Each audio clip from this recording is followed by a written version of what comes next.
Since the apocalyptic rainstorm really did come, I stood by the window, watching the houses downstairs being swallowed by the flood, bit by bit under the pouring rain. Yet, the corners of my mouth involuntarily curled into a smile. In my previous life, our whole family starved to death guarding a house full of supplies, while Grandma stuffed the very last biscuit into my cousin's mouth. Opening my eyes again, I gripped the kitchen knife tightly. No one is going to touch my stockpile.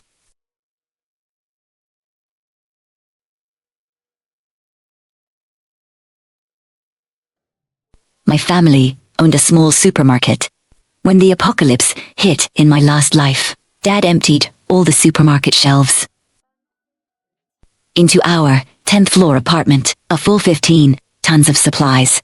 Enough for us to eat for 3 years. But Grandma blocked the storage room with a meat cleaver. We don't know when the rescue team will arrive. Anyone who eats an extra bite is a spendthrift. She handed out half a biscuit to each person daily, but secretly ate Swiss rolls by herself at night when Dad tried to go in to get food. Grandma waved the cleaver wildly at him. If you come any closer, I'll run outside and tell everyone that your family has supplies.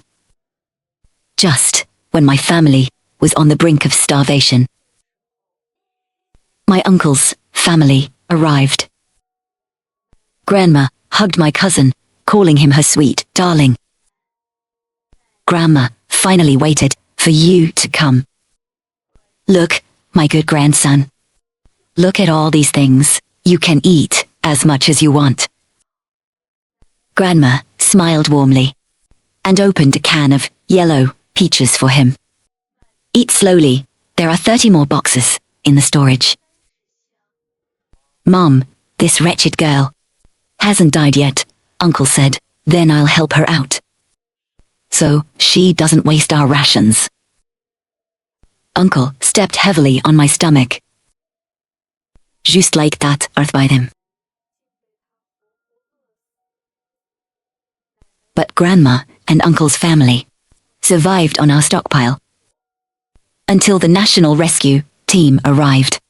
Opening my eyes again, I actually woke up in my bed.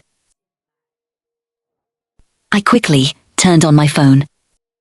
September 12th, 2027. I had been reborn on the first day of the apocalypse.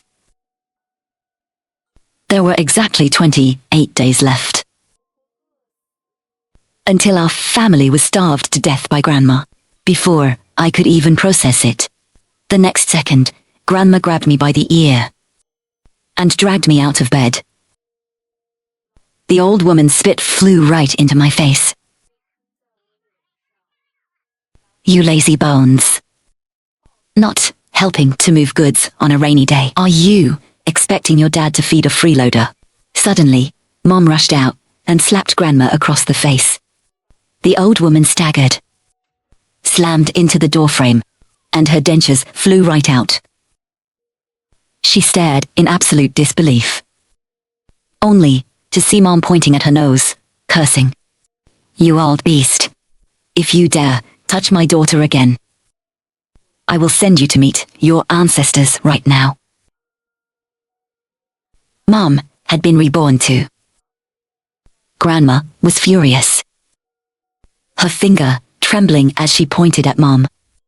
You Fin, Xiaoli.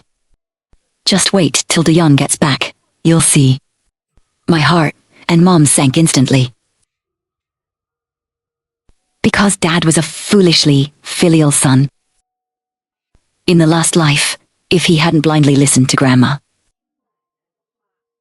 our family would never have suffered that fate. Right at that moment, the sound of keys turning in the lock came from the door.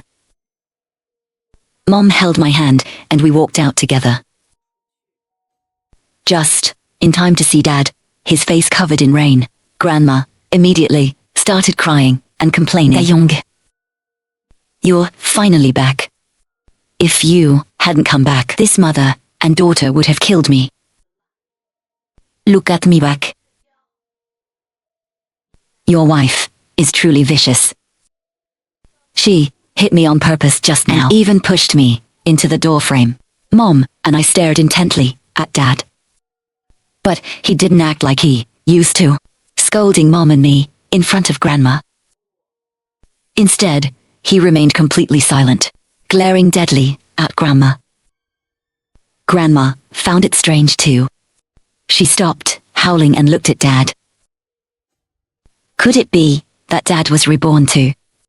Mom, it's raining so heavily outside. I saw everyone fighting for supplies out there. I wonder how my little brother is doing. Grandma's attention was immediately diverted, but I was confused. Première frenade. Today is only the first day of the rainstorm. Nobody is taking it seriously yet. Why would anyone be looting supplies now? Then what about your brother's family? They're young. Hurry up and send some things over to them. Didn't you just get a new batch of stock? Dad nodded. We definitely can't ignore my brother's family. I plan to take this entire batch of stock and send it all to his place. You should come with me. Didn't you just say a few days ago that you missed How? Because of the rain, the schools are closed. You go stay at their house for a few days. When the rain stops, I'll go pick you up. Grandma was completely swayed. She smiled and told Dad, Good. You always think of everything. I'll go pack some things. Let's go quickly. As Grandma went to her room to pack, our family of 3 looked at each other. I was the first to speak and ask my dad, Did you come back too? Dad finally burst into tears, kneeling on the floor and slapping himself hard. Xiaoli? Non, it's because I was brainless. It's because I was useless that I got you killed. Mom and I started crying too. I immediately told Dad, Don't worry. In this life, no one will ever harm our family again. After saying that, Dad wiped his face and stood up. His face full of determination. Grandma came out with a huge suitcase. Mom and I exchanged a glance, but didn't say anything. She was definitely taking things from our house again to subsidize Uncle's family. But right now, as long as we can send this plague away, it's fine. After Dad helped her load the luggage into the car, the 2 of them set off. The weather was terrible, so this restock was only a minor replenishment. It probably wouldn't sustain Uncle's family for very long. Let them come looking for us later. But Dad secretly walked back over behind Grandma's back. I rented an apartment across the street. The password is Nonnan's birthday. You guys go check it out first. When I get back, we'll slowly move our stuff. Au revoir. It turned out he had already gone to an agency before coming home. He rented a place in the high-end residential area across from us, a large flat on the 15th floor. The landlord was abroad, and it was entirely managed by the agency. Mom and I took the keys and went to the new house. This building was right next to the main road. Looking out the window, we had a perfect view of our supermarket and our community gate. It was around 4 p.m. But because of the storm, it was pitch black outside with occasional flashes of lightning. there was hardly anyone on the streets. When Dad drove his small truck back to the front of the supermarket, it looked especially conspicuous. From the window, I saw him close the supermarket doors. Stick a temporarily closed sign on it. And then he took Mom to the supermarket to organize supplies, moving them to the new house. After that, we rested in the new house during the day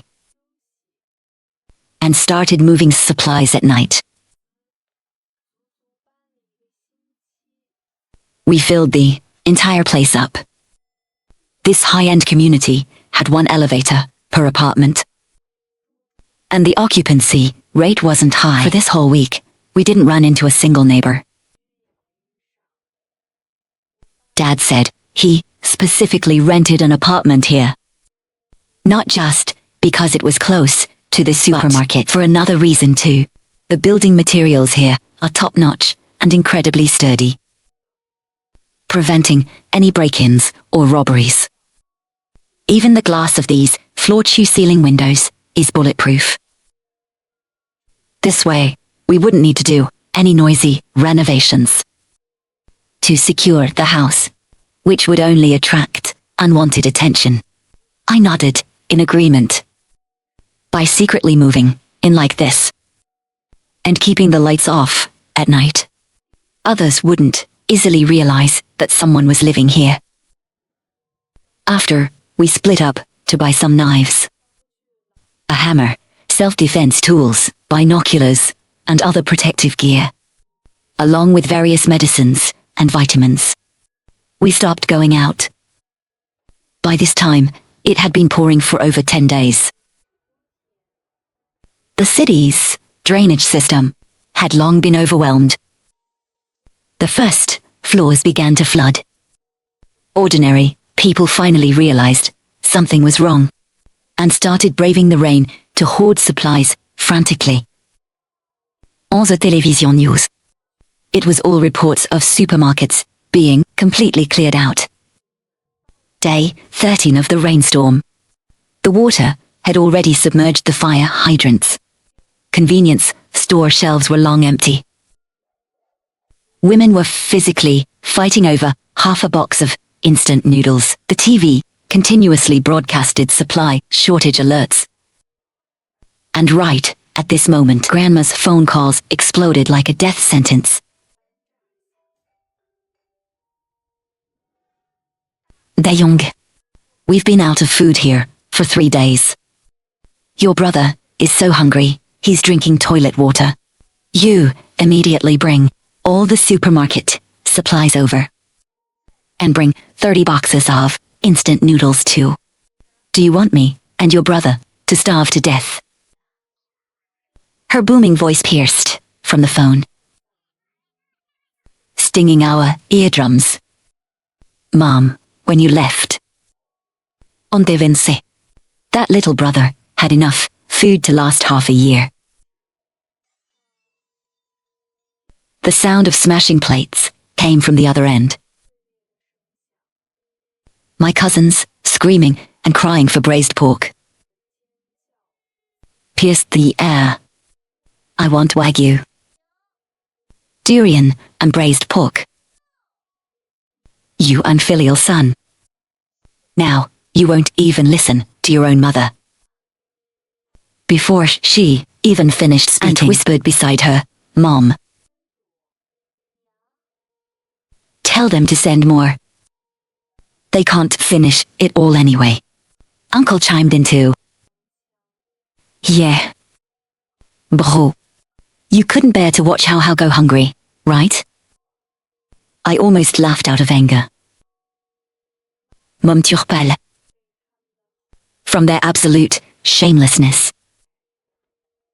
Dad raised his hand, signaling us to stay calm. He told Grandma, okay, I'll send the things over to you right away.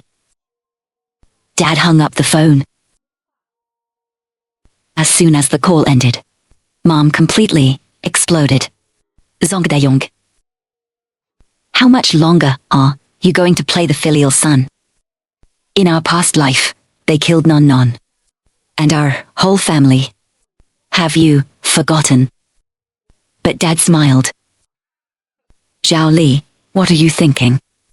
How could I not have learned my lesson? Don't worry, they won't get a single hair from us this time. Right now, although getting around is difficult, people can still go out. If they walked all the way here now to make a scene, everyone would know that our family is storing a massive amount of supplies. Even though we moved here covertly, it's not entirely foolproof. For now, we have to keep them steady. I'll find a way to brush them off later. After saying that, Dad went to cook. Those fresh foods, vegetables, and fruits won't last long. Dad made a rich hot pot and let us eat to our heart's content. Later on, we might only be able to rely on vitamins. So for now, we should eat as much as we can while we still have it, to build up our physical strength after a busy day. Just as we started our hearty dinner, Grandma called again.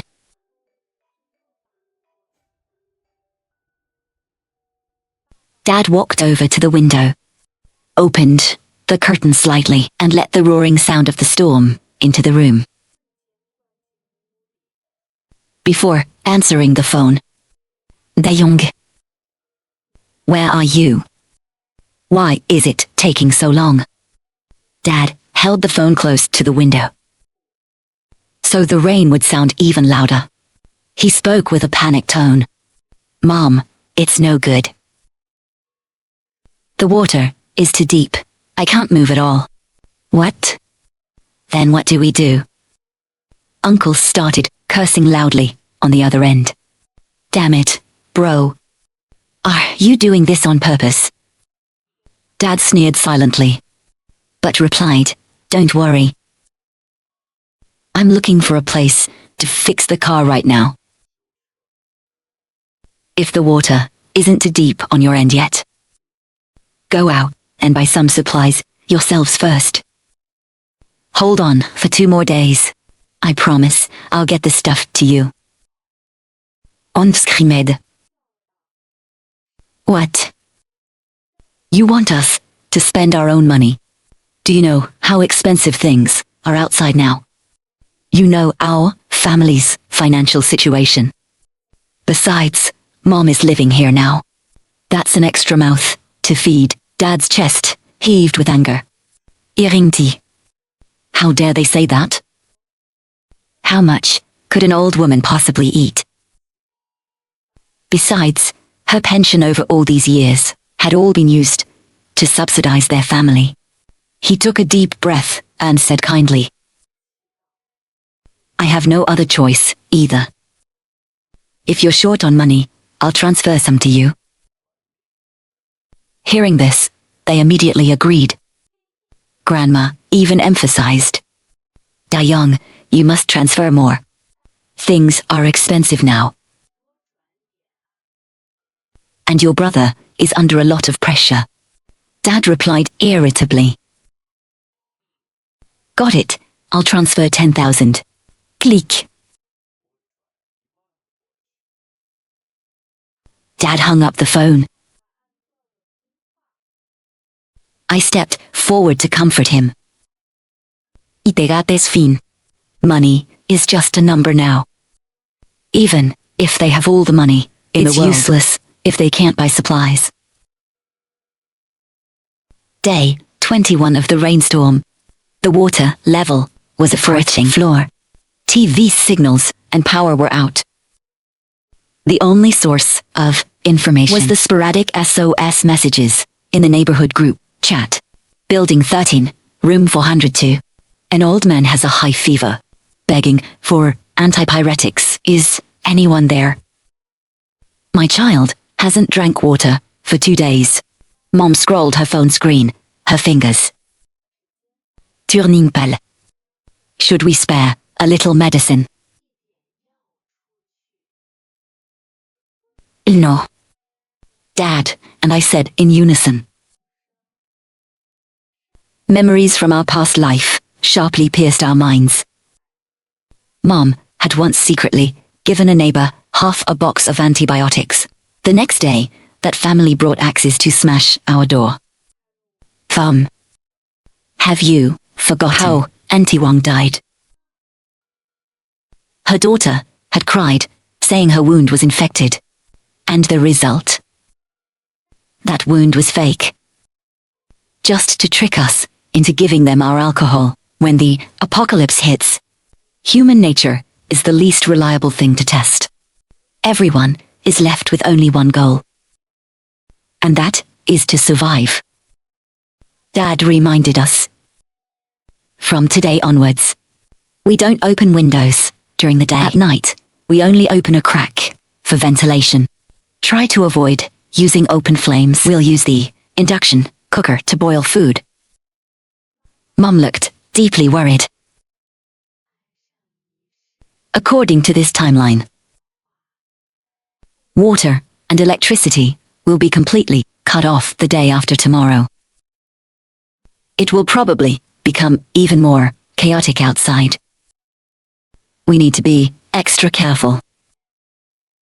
We absolutely cannot attract anyone's attention. I checked my phone. The red numbers displayed September 28th. Just 12 days left until the day our family starved in the past life. But the storm in this life was fiercer than in my memory. Right now, the water outside had already reached the 5th floor balconies. On the murky water surface, refrigerators and wardrobes were floating by. Just then, Mom, who was patrolling with binoculars, suddenly let out a gasp of surprise. Look, they're here. I quickly ran to the window to look down. Dad also rushed out of the kitchen, grabbed the binoculars, and started looking. It's Grandma. Oncle. A glaring, bright yellow flashed through the binoculars. No far away. In the distance, a wobbly rubber dinghy was struggling toward our building. Grandma stood at the bow, with her hunched back. Her skinny arms paddled desperately. And at the stern sat Uncle, surrounded by a large bag of supplies. They must have just come from looting a supermarket. How dare they come out at a time like this? Dad's voice tightened. There are starving people everywhere outside. Before he even finished speaking, in the residential buildings opposite us, flashlight beams suddenly lit up. Like sharks smelling blood. Quickly converging toward the dinghy. They've been targeted. Just then, we heard a harsh, slamming sound on our security door. Jung Daeung, I know you are inside. Un cléos roar.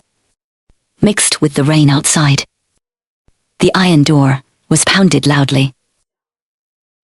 The supermarket's security cameras caught it 3 days before the storm. You moved 20 loads of goods here. Dad sharply covered my mouth. Like statue. We held our breaths. Mom grabbed a door stopper and wedged it under the door. I looked out through the peephole. Uncle was holding a canister of gasoline, while Grandma held a flashlight, trying to open the lock. This was actually a vault-grade combination lock. But I know Da Young's habits. She tremblingly entered my birth date. An error beep echoed in the hallway. Hand over the supplies. Or believe it or not, I'll burn this entire building down. Uncle couldn't wait any longer. He grabbed the baseball bat that he brought up from the dinghy and smashed it hard against the door handle. Un strike. Two strike. But after a few hits, he ran out of energy. Grandma took over and started smashing it with all her might. The old lady really did endure hardships when she was young. Even at this age, she was much stronger than my lazy, pampered uncle. But not only did she fail to break the door, she alerted the hungry people foraging in the stairwell, Grandma and Uncle were dormed. In the past life, they survived for another 3 months. By that time, those who were going to starve had already died, and those who hadn't were too weak, so no one would risk robbing them. But no. The situation is completely different. Those whose humanity couldn't withstand the test were still very much alive and hadn't entirely lost their mobility. Just to survive. They cared about nothing else anymore. Uncle didn't know that while he was vigorously kicking our door. Two dark shadows were climbing up the fire escape. Bonk. Uncle, who was kicking with all his might, was suddenly knocked to the ground. Nerby. Grandma saw two burly men holding weapons, and her legs instantly gave out in terror. It was two men from the neighboring building, once amiable and kind neighbors, now wielding kitchen knives, their eyes gleaming terrifyingly under the dim emergency lights. Oil the hand over the supplies immediately, and we'll spare your life. The bespectacled leader threatened fiercely. But Grandma clutched the backpack tightly. No. Inside is my eldest son's family. They have a whole house full of supplies. Once he opens the door, you can have as much as you want.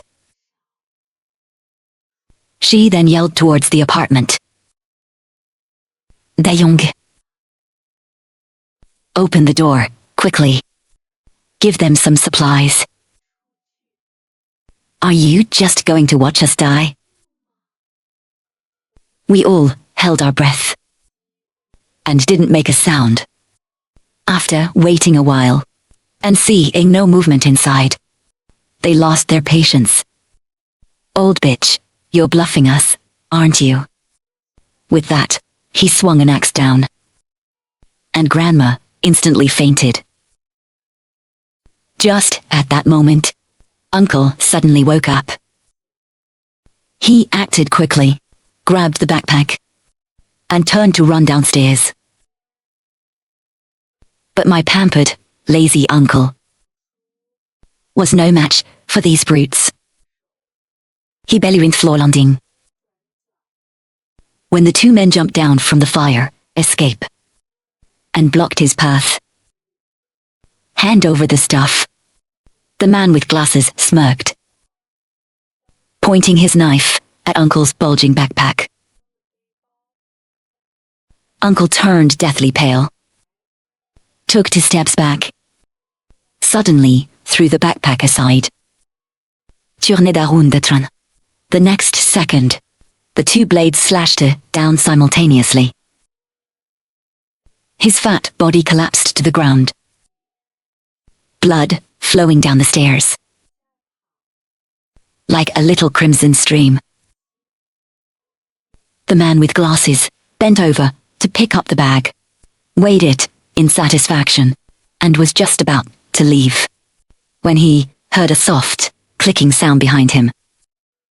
Et tourned around to meet Grandma's bloodshot eyes.